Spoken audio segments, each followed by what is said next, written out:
Hello all, welcome back to my channel. ఈరోజు వీడియోలో healthy recipe మిరియాల రసం చూపించబోతున్నానండి. క్విక్గా, సింపుల్గా, టేస్టీగా చేసుకోవచ్చు. ఇంకా లేట్ చేయకుండా ఎలా చేసుకోవాలో చూసేద్దాం. ముందుగా చింతపండు నానబెట్టుకోవాలండి. వీడియోలో చూపిస్తున్నట్టుగా ఒక పెద్ద నిమ్మకాయ సైజ్ అంత చింతపండుని తీసుకొని వాటర్లో వేసి నానబెట్టుకోవాలి. ఇప్పుడు రసం కోసం పౌడర్ ఎలా చేసుకోవాలో చూసేద్దాము. దానికోసం మిక్సీ జార్ తీసుకొని అందులో 2 టేబుల్ స్పూన్ ధనియాలు, 1.5 టేబుల్ స్పూన్ జీలకర్ర, 1 టేబుల్ స్పూన్ కందిపప్పు, 1 టీ స్పూన్ మిరియాలు, 2 ఎండుమిర్చి, ఒక రెమ్మ కరివేపాకు వేసి పౌడర్ చేసి పక్కన పెట్టుకోవాలి.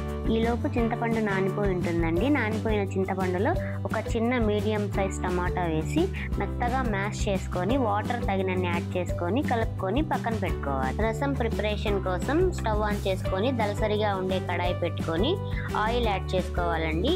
ఆయిల్ హీట్ అయిన తర్వాత ఎండుమిరపకాయలు, సన్నగా తరిగి పెట్టుకున్న చిన్న ఉల్లిపాయ ఒకటి, 2 రెమ్మల కరివేపాకు వేసి ఉల్లిపాయల్ని ఒక 2 నిమిషాలు ఫ్రై చేసుకోవాలి. ఇక్కడ ఉల్లిపాయలు ఆప్షనల్ అండి, వేసుకోకపోయినా పర్వాలేదు.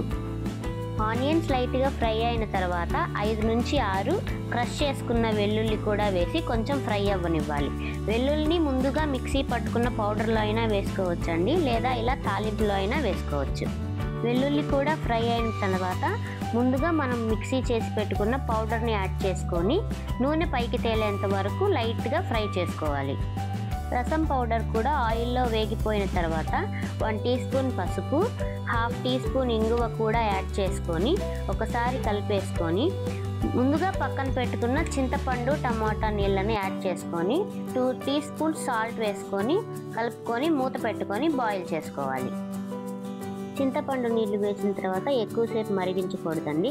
జస్ట్ అలా వీడియోలో చూపిస్తున్న విధంగా మరగడం స్టార్ట్ అయితే చాలు. నీళ్లు లైట్గా మరగడం స్టార్ట్ అయిన తర్వాత సన్నగా కట్ చేసుకున్న కొత్తిమీరని కూడా వేసి ఒకసారి కలిపేసుకొని స్టవ్ ఆఫ్ చేసేసుకుంటే రసం రెడీ అయిపోతుంది. టేస్టీగా ఉంటుందండి, హెల్దీ కూడా, చాలా క్విక్గా చేసేసుకోవచ్చు.